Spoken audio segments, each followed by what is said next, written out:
Assalamu alaikum. This is Sadali Sayed, Network and vSphere Administrator.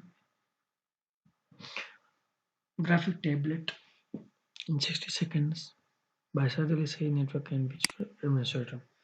तो अब हम graphic tablet के बारे में पढ़ने जा रहे हैं। तो एक डिवाइस होता है बाय विच पिक्चर्स ग्राफ्स और maps are put into a computer in a manner similar to drawing.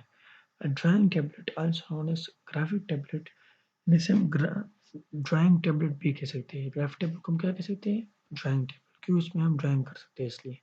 Translates the strokes from a pen, okay, or stylus to your computer screen with much greater precision.